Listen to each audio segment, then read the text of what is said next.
Приветствую, дорогие друзья! Немного пофилософствуем.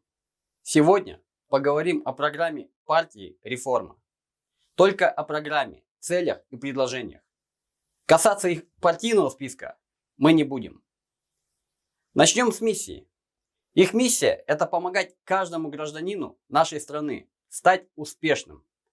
У меня лично их миссия вызывает ассоциацию с известным выражением типа «надо людям не давать рыбу, а дать удочку, и с помощью удочки они сами наловят себе рыбу». Знаменитый постулат либералов-рыночников.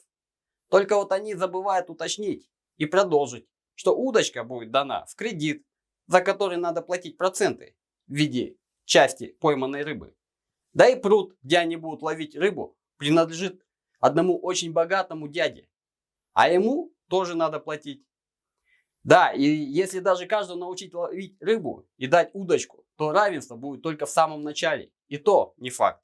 А потом более искусный и, что самое главное, более удачливый наловит рыбы больше всего, а неудачливый не поймает вообще ничего. И что же прикажете делать неудачнику? Чистить удочку и сапоги более удачливого, чтобы с голоду не умереть?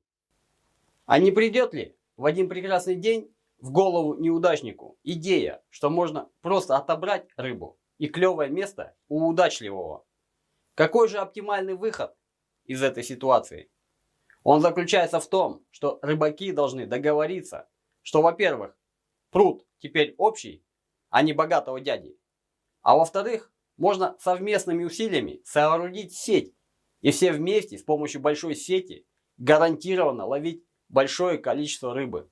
Так, чтобы всем хватало. Так вот, наша цель Союза Справедливых, я напомню, это обеспечение полного благосостояния, свободного и всестороннего развития всех членов общества. Почувствуйте, как говорится, разницу. Партия «Реформа» видит своей миссией помощь каждому, кто стремится к успеху. При этом успех – понятие весьма относительное. У каждого он оценивается по-разному. Я догадываюсь, что партия «Реформа» подразумевает под успехом, в конечном счете, финансовое благополучие. Очень большое количество наших граждан, в числе которых могут быть наши родственники, друзья и близкие, чисто по биологическим причинам могут быть не в состоянии стремиться к успеху. Видимо, им не надо никак помогать. Как любят говорить наши буржуазные политики, они не вписались в рынок. Теперь об их целях до 2025 года. Мы прокомментируем наиболее важные. Создать справедливую и эффективную систему государственного управления через децентрализацию органов местного самоуправления. Мы против такого. Никакой децентрализации. Наоборот, необходимо усиление влияния центра. Необходимо внедрение элементов плановой экономики и государственного капитализма. Напомню, надо не раздавать каждому по удочке, а необходимо создать большую сеть, чтобы ловить много рыбы для всех. Другая цель. Стать страной со среднедушевым доходом $4000 на человека. Сейчас $1200 США на человека. Союз Справедливых четко знает, как достичь эту цель. Надеюсь, партия «Реформа» тоже четко знает. А также я надеюсь, что партия «Реформа» хочет увеличить среднедушевой доход за счет роста экономики, а не за счет сокращения населения. Третья цель. Уровень общественного доверия к правоохранительным органам не менее 80%. Мы считаем, что должно быть 100%. Четвертая цель. Уровень общественного доверия к судам не менее 80%. То же самое должно быть 100%. Пятая цель. Войти в топ-30 стран по рейтингу введения бизнеса. У нас сейчас 70 место. Нам это безразлично. Рейтинг этот бесполезный. Иностранных инвесторов, как правило, интересует страна с большим населением, соответственно, с большим рынком сбыта, либо страна с большими запасами полезных ископаемых. Теперь посмотрим на их программу. В программе много воды. Кроме того, в программе много грамматических ошибок. Сложилось такое ощущение, что какой-то иностранец написал программу на иностранном языке, а потом текст программы скопировали в переводчик и выложили на сайт. В одном месте перепутали, либо не исправили слово «Казахстан» на «Кыргызстан». В общем, просьба к партии «Реформа» что-то с этим сделать. Читать невозможно. А теперь к сути. Ее было сложно понять ввиду ошибок текста, но все же мы попытались. Итак, первое. У них стоит конституционная реформа. Конкретных предложений у них нет. Ясно только, что надо менять Конституцию. Как и на что менять, вариантов не предоставляется. Второе. Люстрация, то есть очищение власти. Партия «Реформа» предлагает принять закон о люстрации. Вопрос щепетильный. Мы согласны, возможно, наиболее одиозных лиц необходимо изгонять из власти. Но в большинстве своем хорошие люди попадают в плохую систему. Соответственно, надо менять плохую систему на хорошую. Это правильный путь. А с помощью люстрации очень часто расправлялись с политическими оппонентами. Поэтому к данному вопросу надо подходить чрезвычайно осторожно. Третье. Обеспечение безопасности. В общем, в тексте часто встречаются пассажи типа того, что надо увеличить число представителей гражданского общества, или МВД возглавит гражданское лицо, или исключить доминирующую роль президента в назначении руководителей органов государственной безопасности. Я глазам своим не поверил. У президента страны, поскольку он главнокомандующий, как раз таки должна быть доминирующая роль в назначении руководства органов безопасности. Короче, на мой взгляд, большинство предложений направлено на ослабление органов безопасности страны. А это недопустимо. Напрашивается мысль, а не специально ли такие предложения вносятся, подрывающие суверенитет нашей страны. Кроме того, приведу пример из истории, когда в 90-х в России наиболее заинтересованными лицами в ослаблении органов безопасности были те, которые нажили огромные капиталы незаконными средствами. Так что, опять же, мы, Союз Справедливых, совершенно не согласны с такими предложениями. Четвертое. Экономика. Экономика всегда была основой любой программы. Это та часть, где у нас диаметрально противоположные взгляды. Партия «Реформа» пишет, что типа мировой опыт показывает, что государство плохой собственник. Это откровенное вранье и передергивание фактов. Это миф, который нам навязывали так называемые либералы с момента распада Советского Союза.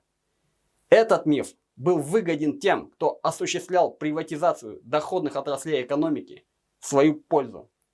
Я приведу массу примеров, когда государство является как раз таки более эффективным собственником. Ярчайший пример – это Китай. Социалистическое государство, которое за короткий срок стало экономическим гигантом. Большая часть экономики Китая работает по плановому принципу. Основную продукцию выпускают государственные предприятия. Возьмем теперь Сингапур. Это витрина капитализма. Большая часть экономики Сингапура находится под контролем нескольких государственных инвестиционных фондов, таких как, например, Temasek Holdings. Можете посмотреть в интернете. Да, и США, и Великобритания время от времени прибегали к национализации, когда понимали, что частный бизнес не справляется. Не далее, как в 2008 году США национализировали ряд очень эффективных, в кавычках, банков. Именно частный крупный капитал постоянно ввергает некоторые страны, а то и весь мир, в пучину экономических кризисов. Великая депрессия в США была побеждена только после того, как государство начало активно вмешиваться в экономику. А эти люди нам в своей программе предлагают ограничить государственное вмешательство в экономику. Мы по-разному понимаем понятие эффективности предприятия. Партия «Реформа», видимо, считает, что то, что не приносит прибыль, это неэффективно. Я же скажу, что есть в нашей жизни вещи, которые не должны мериться прибыльностью. Есть отрасли, которым не обязательно быть прибыльной, но своим существованием эта отрасль обеспечивает обществу прогресс и благополучие. Так что тезис о том, что государство плохой собственник, это неправильный, ошибочный тезис. И ошибочность это многократно доказана. И тезис этот вовсе не безобидный. Он служит и служил инструментом присвоения государственной собственности. Так что мы категорически не согласны с ним. Большинство предложений партии «Реформа» в области экономики лично, мне кажется, экономической диверсией против нашей страны. Не буду перечислять все, но вот некоторые, например, обязательное исполнение решений международных арбитражных судов или передача международного аэропорта ведущим мировым операторам, управляющим компаниям, демонополизация сбыта электроэнергии, отмена деления земель на категории и необходимость трансформации для стимулирования развития земельного рынка. Вы все это серьезно? У меня просто нет слов. Хочется спросить рядовых членов этой партии. С руководством-то все понятно. Вы реально читали эту программу и ее поддерживаете? Если это так, тогда мне очень жаль.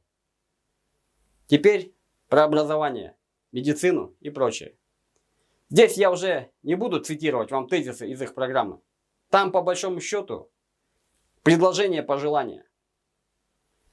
Повторю только то, что сказал выше. Есть отрасли нашей жизни, где понятие «прибыль» недопустимо. Это касается и медицины, и образования. Союз справедливых считает, что должна быть бесплатная государственная медицина и бесплатное образование для всех. И точка. Да, некоторые скажут, что, мол, вот государственная школа и государственная больница предоставляют некачественные услуги. Конечно, некачественные, когда само государство принадлежит буржуазии, крупному капиталу. Они, конечно же, сделают все, чтобы дискредитировать все государственное. Они, конечно же, постараются перевести все на рыночные рельсы, чтобы и здоровье, и образование покупалось людьми, чтобы они получали прибыль и богатели. А простой народ, как был в нищете, так и оставался. Ну а что, необразованным быдлом легче управлять? Ситуация изменится только тогда, когда государство станет народным. Ну а по поводу программы «Реформа», какие можно сделать выводы? На мой взгляд, патриоты Кыргызстана такую программу не стали бы составлять. Вот такой у меня вывод.